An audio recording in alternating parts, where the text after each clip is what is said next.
This video is going to be about this article, which is one of the state-of-the-art approaches for time series classification known as HIVE COTE. The title of the paper is Time Series Classification with HIVE COTE, the Hierarchical Vote Collective of Transformation-Based Ensembles. So the abstract of the article starts with talking about a recent study that has evaluated 19 time series classification algorithms, so TSC here is time series classification, and found that one of them significantly outperforms the other one, and that one is the flat collective of transformation-based ensembles, or flat COTE, which is an ensemble that combines 35 classifiers over 4 data representations. As a shortcoming of this aforementioned recent experimental study, they mentioned that this evaluation did not consider deep learning approaches, which obviously is an important drawback of this study. And given the benefits of convolutional neural networks, they implemented the benchmark CNN, and by they I mean the authors of this article, for time series classification using a common structure, and they used the results from a time series classification specific CNN from the literature. Comparing it to the flat COTE showed that flat COTE actually does outperform that as well, but as they mentioned, flat COTE is not without deficiencies. Now, the contribution of this article is that they have proposed a new hierarchical structure with probabilistic voting and defined 2 new ensemble classifiers built in existing feature spaces. And they added further modules to represent 2 additional transformation domains. They end up figuring out that HIVE COTE is significantly more accurate than flat COTE and all the other time series classification for that matter, over 100 resamples of 85 time series classification problems, and therefore it forms the new state-of-the-art for time series classification. As we read through this abstract, there was no discussion of the time it takes to train the models or run the models, so there was no discussion of time, which is one of the points of focus of the more recent approaches in time series classification, so that's just something to keep in mind as we go through this paper.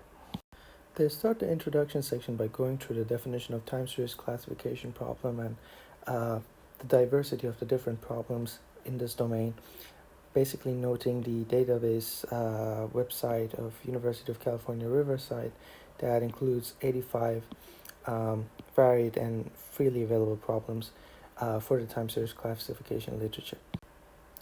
This part of the article is basically paraphrasing the abstract and talking about the fact that there are many approaches proposed, many of them are not deep learning based, and a recent study that was published is an empirical evaluation that was carried out over these models over basically 19 one of the published time series classification models, showing that flat COTE actually outperforms all of them, but it did not consider the CNNs.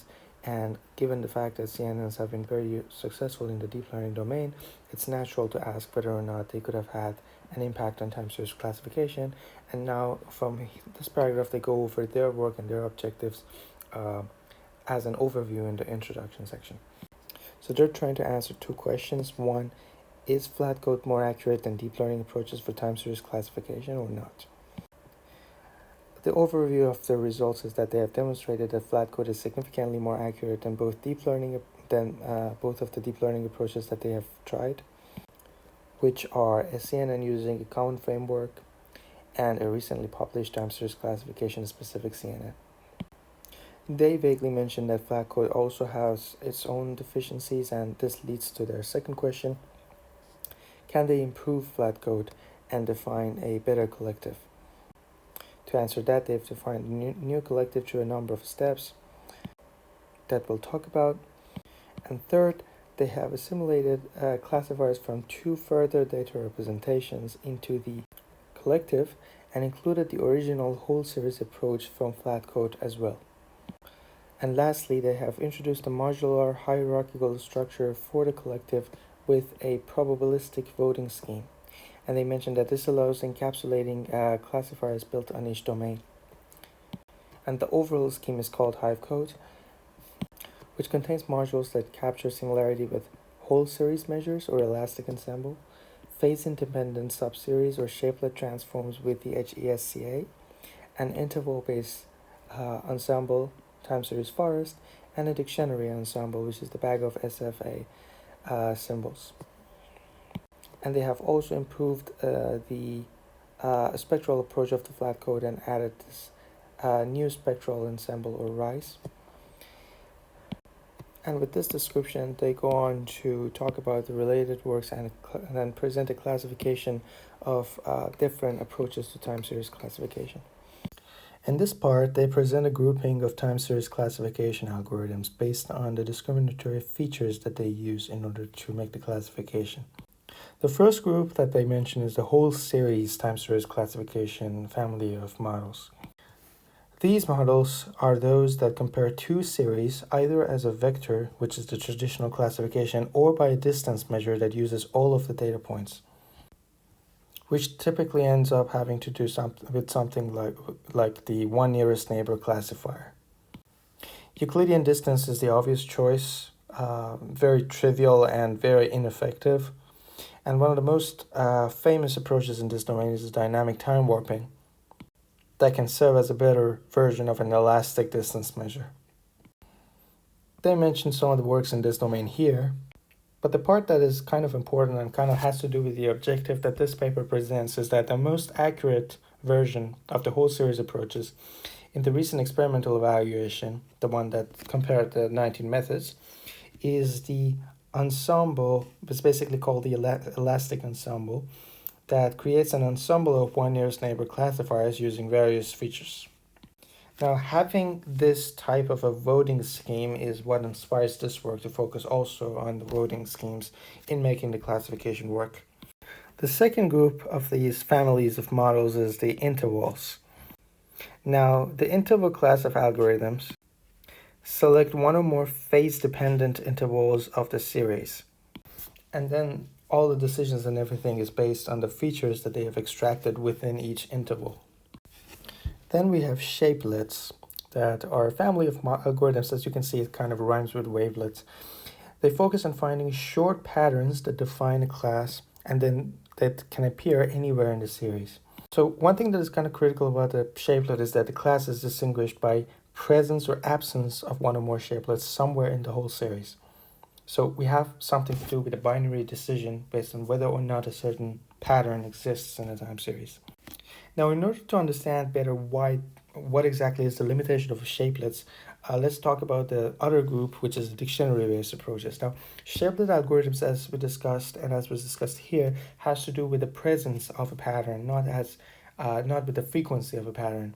So it kind of is less robust to the contextual information, but the dictionary-based approach kind of looks into something beyond presence or absence. It looks into the frequency of patterns. So they do the frequency counts of repeated patterns, and they find representative words, and then they compute the similarity by comparing the distribution of these pseudo words or words.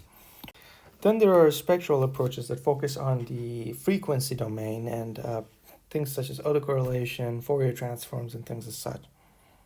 And then the approaches that combine the previous approaches and provide some sort of an ensembling approach in order to perform the time series classification. Let's go through some of the examples here. There's concatenation of different feature spaces. There's forward selection of features for a linear classifier. There's transformation into a feature space that represents each group and assembling classifiers together, which is the other paper, and things as such.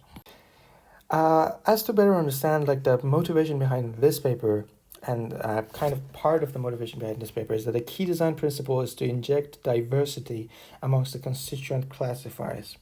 This can be achieved by exposing each of the duplicates of the same base learner to different training conditions.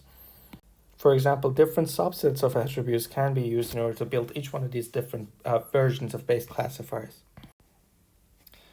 Then they mention adaptive boosting or AdaBoost and multi-boost as kind of ideas about bagging and boosting that has to do with a combinational approach.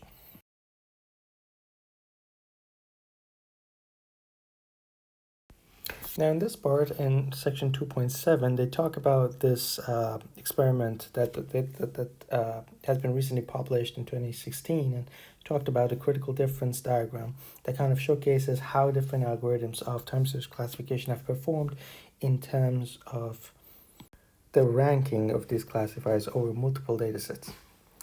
So looking at this here, you can see that flat code ST kind of is significantly above all of the other mentioned models, and that is why that kind of has inspired the work, basically the work of HIVE COTE, which is this part.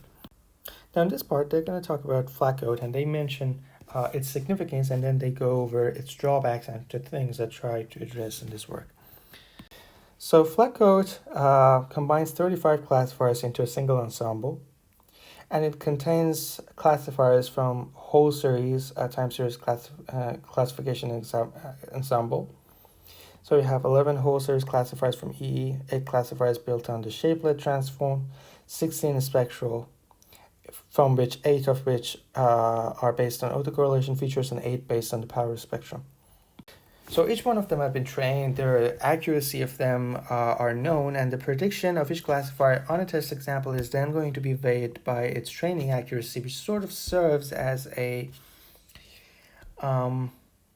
measure of confidence in these. And then the mode value or the class value with the highest combined vote is going to be outputted as a prediction that has been made by flat code. The algorithm is mentioned here. It's pretty simple, basically. So you have a number of classifiers, and then you're going to have to build the classifiers. You find the training accuracy, which is going to be used as a measure of confidence in some sense. And then you're going to go to the test predictions.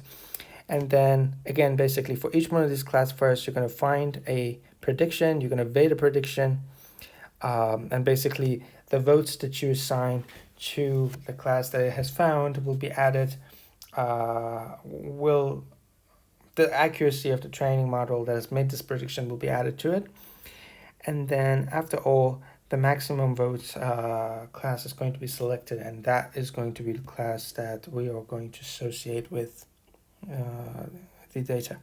Now, there are several things that they mention are critical when it comes to kind of discussing this flat code algorithm. One is that a different area of machine learning, such as deep learning, has not been investigated in that specific article. So the question is that could a classifier from this group work better? The other question is that is there going to be a lack of robustness? Why? Because flat code contains 11 whole series classification, and then when you go inside, you have shapelets, HCF, you have PS representations. Each one of them have 8 each. So the question is that, for example, the classification from elastic ensemble has a higher weight in the flat code. They mentioned that E contains the full dynamic time warping and window dynamic time warping. In each case, the optimal window is going to be 100%, and these two would be identical, but they both have 2 votes out of 35. So things like this, things like such details are kind of important if you think about it, and whether or not it's going to be affecting the robustness is kind of a critical concern. The other question, which obviously this paper is trying to address, is that can we improve upon the current spectral methods that are used in flat code? Or can we create a better structure for the collective and include classifiers built on further domains? So the 2 key ideas is that to improve upon the flat code and then also provide a structural approach that can kind of provide this hierarchy with a better power so that this model ends up outperforming the flat code. They then proceed to talk about the datasets that are used in this work. So the UCR dataset is obviously one of them. Here also in figure 3, they provided a graphical representation of the flat code and the different domains that are being considered as well. They have also added 3 new case studies. One of them is the detection of ethanol level in alcohol using spectrum features of sorts. The other one is the occurrence of epileptic fit through motion detection. And the third one is the vowel classification from raw audio. Feel free to read the paper for more details in this domain. Then they proceed to talk about the heterogeneous ensemble of a standard classification algorithm, which is essentially what was used in flat code. So it is an ensemble approach containing constituent classifiers that are built on the representations of a problem in time, shapelet, and spectral domains, as is mentioned here. And this is the key principle of the flat code. And the main problem that they mention with flat code is the fact that there is an imbalance between the representations within the collective. And they mention it would be desirable to design a new collective using a meta-ensemble approach to encapsulate the classifiers built on different representations into modules. They want the new collective to combine votes at a module level and include a single weighted vote for each one of the module representations. They mention it is important because one, the effectiveness of ensemble approaches for classification is well documented, and second, by encapsulating classifiers for each domain into modules, any number of classifiers can be included within a modular representation without concern of causing imbalance in the collective. They propose the heterogeneous ensemble of a standard classification algorithm. They have 8 constituent classifiers. 2 of themselves are ensembles. We have k-nearest neighbors, naive Bayes, C4-5 decision trees, support vector machines with linear and quadratic basic function kernels. They have random forest, rotation forest, and a Bayesian network.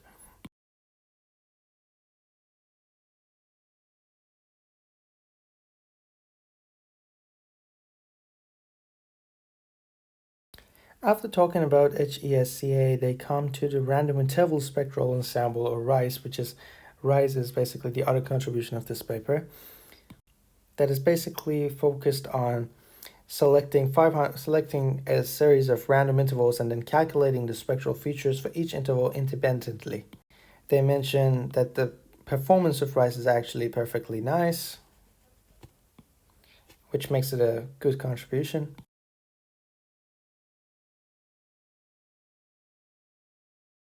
And the last thing they do is proposing HIVE code, or the hierarchical voting structure, which works like this. Assuming that you have G modules for a problem with C classes, where the cardinality of the set of classes is C, each one of the modules is going to produce an estimate of the probability of a class variable.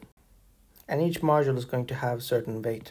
Now, when flat code treats each classifier as a single module, HIVE code uses each constituent ensemble as a module. And that basically is the structural difference between this and the flat code. And they mentioned that the experiments basically show that this works better.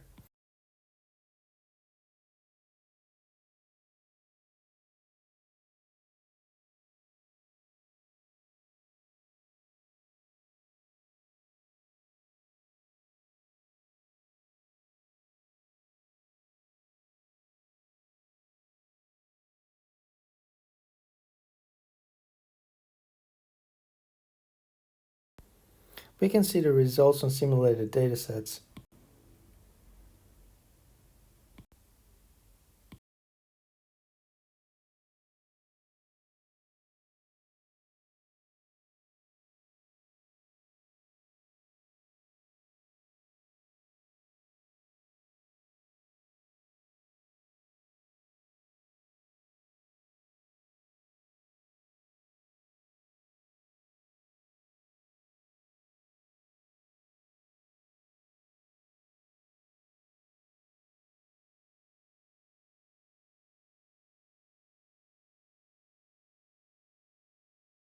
And the rest of the paper is just more important, more information about the details of the experimentation and things as such.